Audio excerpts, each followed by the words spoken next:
Pour faire de grandes performances physiques, il y a un aspect qui est massivement oublié à notre époque, c'est la quantité et la qualité du sommeil. Cela s'explique certainement parce que le sommeil est en guerre contre Netflix. Et j'ai une mauvaise nouvelle, je crois bien que Netflix est en train de gagner. L'étude de Edinburgh est très originale parce qu'elle est une étude de cas. Une étude de cas, c'est quoi? C'est comme son nom l'indique, une intervention isolée sur une personne. Alors vous allez me dire, ça n'a aucun sens de faire sur une personne, ce n'est pas généralisable. Bien sûr que ce n'est pas généralisable, mais ça donne des pistes.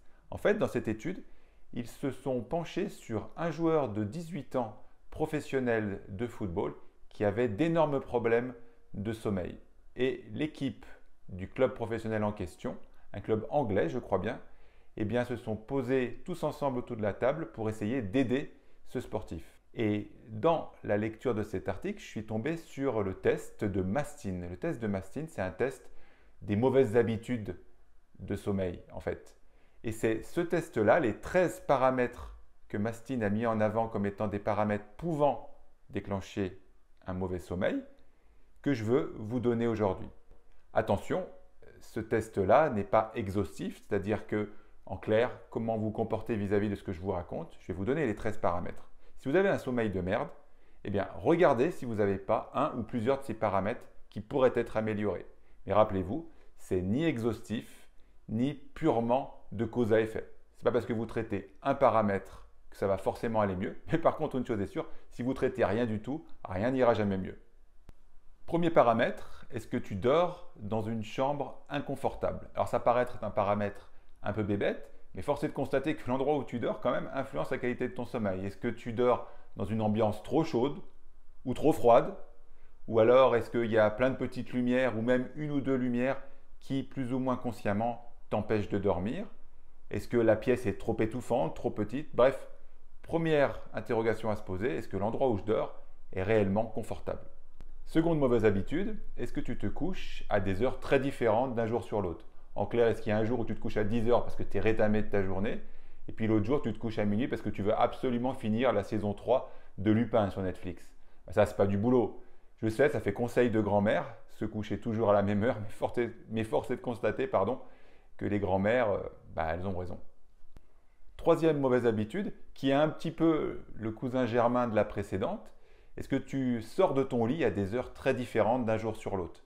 Ça, c'est quelque chose qu'il faut considérer plus à une échelle, j'allais dire, de l'évolution. Mais en fait, ce n'est pas tout à fait ça que je veux vous dire. Plus clairement, pendant des milliers et des milliers d'années, l'être humain, il s'est calé sur l'endormissement quand le soleil se couche ou presque, et le réveil quand le soleil se lève ou presque. C'est finalement assez récent qu'on fout un bordel monstre dans nos vies en allant se coucher quand on veut et en se levant quand on veut grâce à la lumière électrique. Donc, on ne va pas revenir en arrière et se retrouver dans des cavernes coursées par des dinosaures. Ce que je veux vous dire, c'est que essayons de se lever à la même heure. Alors bien sûr, si vous avez un boulot qui vous en empêche, eh bien vous ne pourrez pas. Mais force est de constater que ce n'est pas si souvent le cas que ça. Et on se lève à des heures un peu aléatoires et on pourrait progresser là-dessus. Selon Mastin, ensuite, il faudrait éviter de faire de l'exercice physique qui fait transpirer, je cite, 1 heure avant d'aller se coucher. Alors c'est rigolo parce que si vous suivez mon contenu, je viens de faire une vidéo il n'y a pas très longtemps, toute récente, sur une étude toute récente, qui dit le contraire. Et bien ça, ce n'est pas du tout un problème. Pourquoi? Parce que Mastin, c'est 2006. Et l'étude dont je viens vous parler dans une vidéo précédente, c'est 2023, si je ne me trompe pas. Donc, aucun problème. Ça met en exergue la chose suivante, c'est que la recherche n'est pas figée. Le consensus scientifique peut évoluer. Donc, en attendant, Mastin, en 2006, dans son test, il a donné ça. Et peut-être que vous, ça va fonctionner. Ou peut-être pas. Mais en tout cas, vous pouvez quand même surveiller ce point-là. Mauvaise habitude suivante, il n'y a pas de raison de traîner au lit plus que tu ne le devrais, 2 à 3 fois par semaine. En clair, c'est assez simple. Tu es réveillé, tu te lèves. Voilà, tu ne traînes pas au lit. Les auteurs spécifient 2 à 3 fois par semaine. Difficile de savoir pourquoi 2 à 3 fois par semaine, mais on peut généraliser cette règle en se disant la chose suivante. Tu es réveillé le matin, tu te lèves. Voilà, tu ne traînes pas au lit. Pas d'alcool, pas de tabac, pas de caféine dans les 4 heures qui précèdent le coucher. Alors Mastin, en 2006, je ne sais pas s'il a été sponsorisé par le lobby du tabac, de l'alcool ou du café, Mais en tout cas, 4 heures avant d'aller se coucher, pas de tabac, pas d'alcool et pas de quoi déjà? Et pas de café, enfin pas de caféine, ce qui n'est pas forcément la même chose.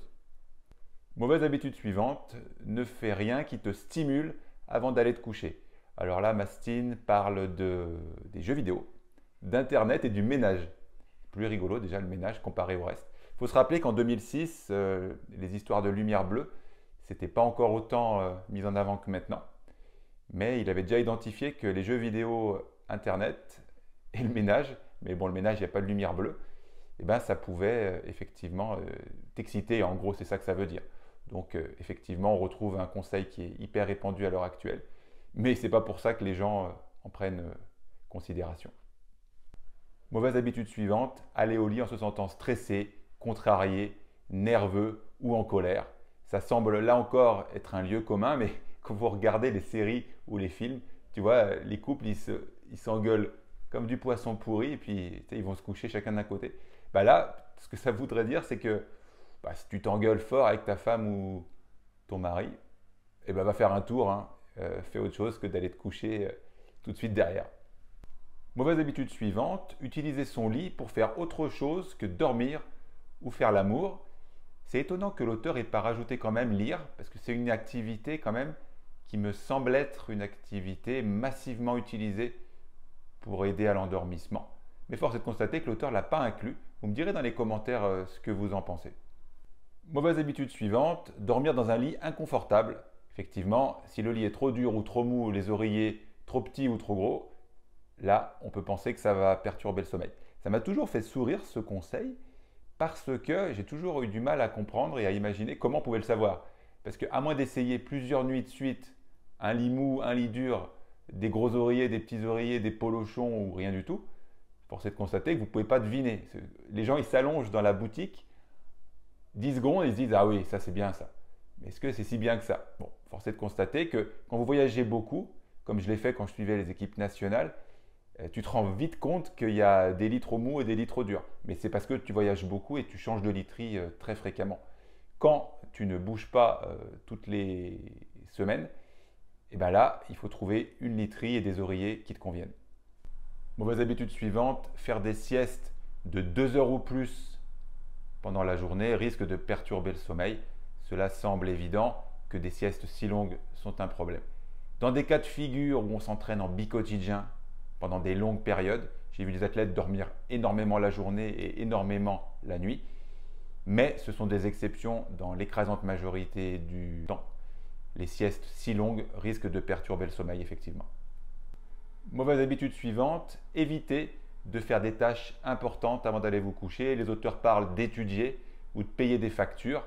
Et rappelez-vous que le pire du pire, ça serait de faire ces tâches importantes dans votre lit. Parce qu'il y a eu un point précédent qui disait votre lit, ça sert à faire 2 choses, dormir et faire l'amour. Donc, cumulez pas les mauvaises habitudes. Ne pensez pas, ne vous inquiétez pas et ne planifiez pas quand vous êtes au lit. Ça, c'est le conseil qui tue parce qu'il suffit de dire à quelqu'un ne pense pas à une orange pour qu'il pense à quoi? À une orange. Force est de constater que les méthodes de type méditation ou relaxation qui t'aident non pas à ne pas penser, parce que c'est extrêmement compliqué de ne pas penser, à moins d'être le Dalai Lama, il y a quand même des méthodes qui te permettent d'endiguer le flot excessif de pensée. Donc, je vous invite à vous rapprocher de ce type de méthode. Évidemment, pas enseigné par des gourous de secte ou des charlatans, mais on peut tout à fait prendre des très bonnes habitudes grâce à la méditation pour aider à l'endormissement en bloquant le flux permanent de pensée qu'on peut avoir avant d'aller s'endormir. Je vous le rappelle, ces 13 pistes ne sont que des pistes et c'est déjà très bien. Ce que je veux vous dire, c'est que si vous avez un mauvais sommeil, ça vous donne 13 opportunités d'améliorer la qualité de votre sommeil. Évidemment, cette liste n'est pas exhaustive et j'aimerais beaucoup que vous me donniez dans les commentaires si vous connaissez des méthodes ou des mauvaises habitudes scientifiques ou de terrain qui peuvent nous aider et aider toute notre communauté à améliorer la qualité du sommeil parce qu'un meilleur sommeil, c'est vraiment un game changer pour la performance physique et sportive.